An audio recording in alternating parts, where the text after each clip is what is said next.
Bismillahirrahmanirrahim. Assalamu alaikum traders. I'm your fellow trader Ayub Rana and you are watching your own channel Trade Track. आज की video में हम gold को 3 अप्रैल Monday के लिए analyse करेंगे। फर्स्ट ऑफ ऑल हम इकोनॉमिक कैलेंडर देखते हैं कि यूएसडी का हमारे पास आज का डाटा कौन सा है। यूएसडी के डाटा की बात करें तो पाकिस्तान के वक्त के मुताबिक 7 PM हमारे पास आईएसएम मैन्युफैक्चरिंग पीएमआई है, आईएसएम मैन्युफैक्चरिंग प्राइसेस है एंड कंस्ट्रक्शन स्पेंडिंग है। मैन्युफैक्चरिंग पीएमआई है जो परचेज मैनेजर इंडेक्स होता है, ये जो है 50 से अगर अबव हो तो इसका मतलब क्या होता है कि मैन्युफैक्चरिंग कंट्री में अच्छी हो रही है, इकोनॉमी एक्सपेंड कर रही है। तो लास्ट टाइम का जो हमारे पास का नंबर है 47.7 है। अगर तो ये 50 से या 50 से अबव या 50 आता है तो ये पॉजिटिव चीज़ होगी। 50 से अगर ये नीचे रहता है 48 आ जाए 49 आ जाए वो कोई इतनी पॉजिटिव चीज़ नहीं होगी। तो 50 तक अगर आ जाए तो ये पॉजिटिव होगा यूएसडी के लिए और गोल्ड के लिए नेगेटिव होगा। और उसके बाद आईएसएम मैन्युफैक्चरिंग प्राइसेस है, ये बताता है कि प्राइसेस कितनी बढ़ रही हैं। अगर तो 50 से अबव है इसका नंबर तो इसका मतलब होता है कि प्राइसेस बढ़ रही हैं। प्राइसेस जब बढ़ती है तो इसका मतलब होता है इन्फ्लेशन बढ़ रही है। इन्फ्लेशन बढ़ती है तो फेड बेरेट हाइक्स का प्रेशर होता है। तो लास्ट इसका नंबर है 51.3, लेकिन अभी अगर ये 51 से ग्रेटर आता है तो ये यूएसडी के लिए पॉजिटिव होगा। अगर 51 से लोअर आता है, ये 50 से लोअर आता है तो ये फिर नेगेटिव चीज़ होगी। उसके बाद है construction spending month by month जो है। कंस्ट्रक्शन मतलब कि इकोनॉमी में कितनी हो रही है, कंस्ट्रक्शन भी आपको पता है इकोनॉमी का डेटा होता है। अगर कंस्ट्रक्शन बढ़ेगी तो स्पेंडिंग्स बढ़ेंगी और इकोनॉमी एक्सपेंड होगी। तो ये डाटा भी लास्ट टाइम का -0.1 है। अगर आप ये -0.1 से बढ़ाता है यानी कि पॉजिटिव फिगर आती है कोई, ये तो यूएसडी के लिए पॉजिटिव चीज़ होगी। एंड आफ्टर दैट ये वर्ल्ड टोटल व्हीकल सेल है। व्हीकल सेल्स यानी कि एक कंट्री में कितनी व्हीकल्स सेल हो रही हैं, ये इतना इंपॉर्टेंट डेटा नहीं है। तो खैर अपने मैन्युफैक्चरिंग पीएमआई और मैन्युफैक्चरिंग प्राइसेस पे नज़र रखनी है। नेक्स्ट चलते हैं जी चार्ट्स की तरफ। फर्स्ट ऑफ ऑल हम देखेंगे यूएस 10 ईयर यील्ड्स के चार्ट को। डेली से देखेंगे 10 ईयर यील्ड्स का, ये डेली का चार्ट है। अभी तक ये चार्ट जो है डेली का इसका ओपन नहीं हुआ, इसकी कैंडल ओपन नहीं हुई मंडे की। आई थिंक ये 1 घंटे बाद ओपन होगी, 6 बजे ओपन होती है कैंडल इसकी। तो मैंने वीकली एनालिसिस में भी आपको बताया था कि ये जो इसका चार्ट है, यहाँ पे अगर आप देखें तो इसका ये फेयर वैल्यू गैप है जिसको ये टेस्ट कर रहा है। तो यहाँ से ये ओपन होते ही थोड़ा बहुत नीचे मूव करके अगेन ऊपर की तरफ मूव कर सकता है, और ऊपर की तरफ मूव करते हुए 3.6 और 3.65 का एरिया जो है इसका टारगेट हो सकता है इस वीक में। और ये इस वीक पॉजिटिव रिट्रेसमेंट ले सकता है। 4 घंटे के चार्ट में इसको हम देख लेते हैं। 4 घंटे के चार्ट में भी हमारे पास उसी एरिया में जहाँ पे डेली का फेयर वैल्यू गैप है, उसी एरिया में ये फेयर वैल्यू गैप है। ये देख रहे हैं, ये फेयर वैल्यू गैप है। तो इस फेयर वैल्यू गैप या फिर ये नीचे छोटा फेयर वैल्यू गैप है, इस फेयर वैल्यू गैप ये भी यहाँ से ऊपर की तरफ मूव कर सकता है और ये पॉजिटिव रिट्रेसमेंट ले सकता है, जो कि फिर गोल्ड के लिए इन कोरिलेशन नेगेटिव चीज़ होगी। नेक्स्ट हम देखते हैं जी डॉलर इंडेक्स को। डॉलर इंडेक्स को हम डेली के चार्ट से एनालाइज करेंगे, और जैसा कि वीकली एनालिसिस में मैंने आपको बताया था कि यहाँ पे जो है इसने एक ट्विजर बॉटम पैटर्न बनाया, उसके बाद अभी एक पॉजिटिव रिट्रेसमेंट इसमें डॉलर इंडेक्स में भी एक्सपेक्टेड है, जो कि 103.5 या 104 तक इस एरिया तक आपको देखने को मिल सकती है। अभी ये ऊपर की तरफ ओपन होते ही मूव कर रहा है, लेकिन इसको अभी 4 घंटे के चार्ट में देखते हैं कि आज के दिन ये कैसे मूव कर सकता है।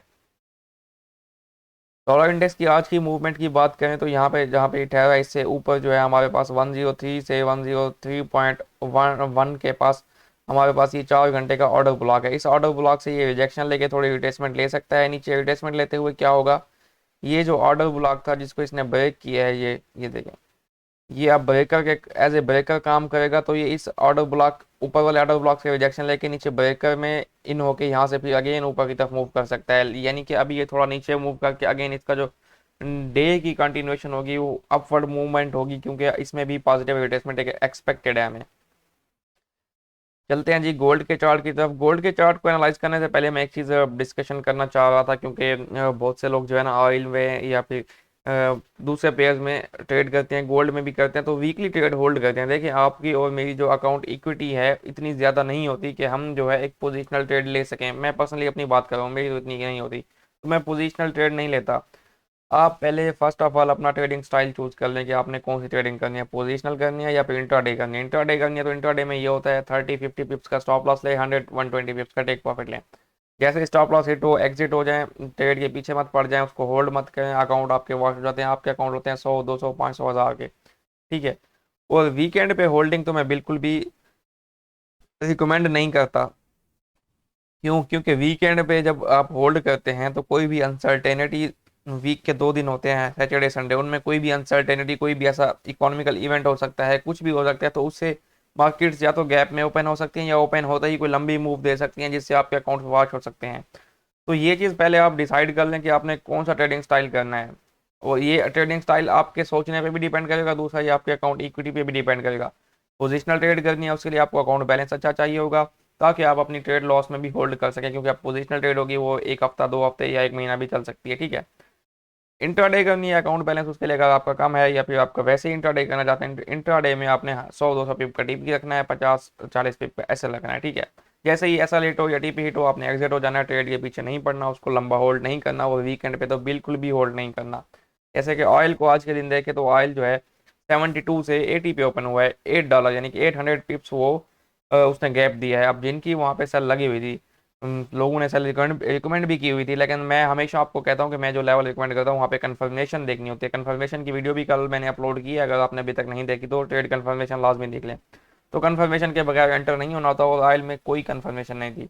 तो ऐसे ही अगर आप ब्लाइंडली लेवल पे एंटर होंगे तो फिर 800 पीप एक दिन में लॉस आप बर्दाश्त कर सकते हैं क्या? आपका अकाउंट ही वॉश हो जाएगा। तो ये चीज़ देखा करें आप, इंट्राडे करें अगर आपका अकाउंट बैलेंस छोटा है, इंट्राडे में छोटे छोटे टीपी छोटे छोटे एसएल लें और सुकून से साइड पे, और वीकेंड पे कभी भी ट्रेड मत होल्ड करें।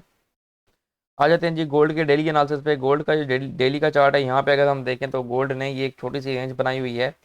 तो यहाँ पे अगर आप देखें तो 2010 के आसपास यहाँ पे इसने ये टू ईज़र टॉप बनाया था। अब भी ये एक प्रॉपर टू ईज़र टॉप नहीं है, क्योंकि ये जो है ये विक छोटी है। तो यहाँ पे भी ऐसा टू ईज़र टॉप इसने बनाया है।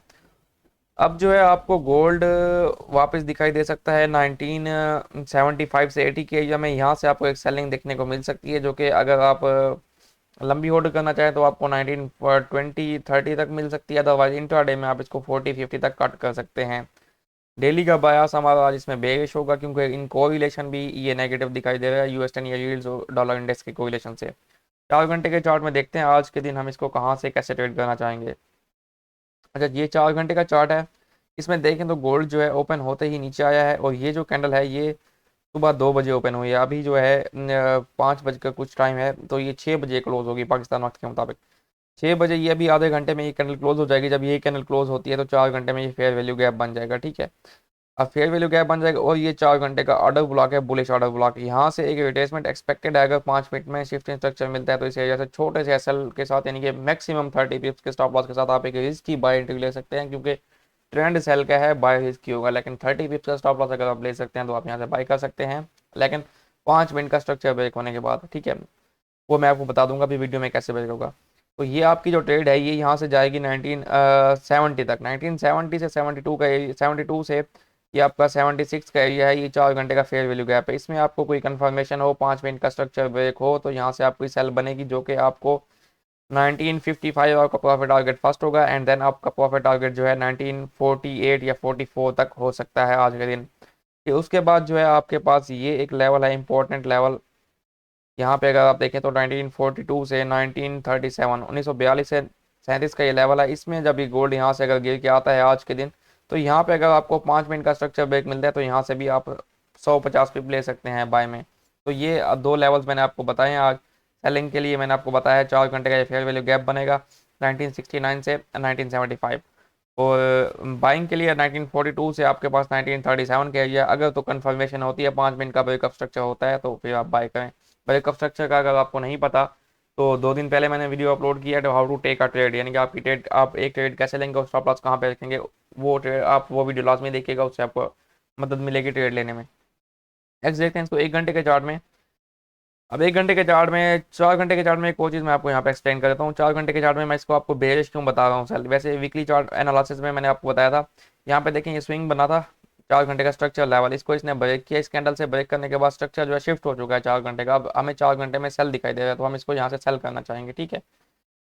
1 घंटे के चार्ट में इसमें क्या डेवलपमेंट है, 1 घंटे के चार्ट में भी इसका स्ट्रक्चर शिफ्ट हुआ था, और ओपन होते ही इसने इस लो की लिक्विडिटी ग्रैब की 1964 की। अभी 1955 का ये लो है, इसकी लिक्विडिटी रहती है।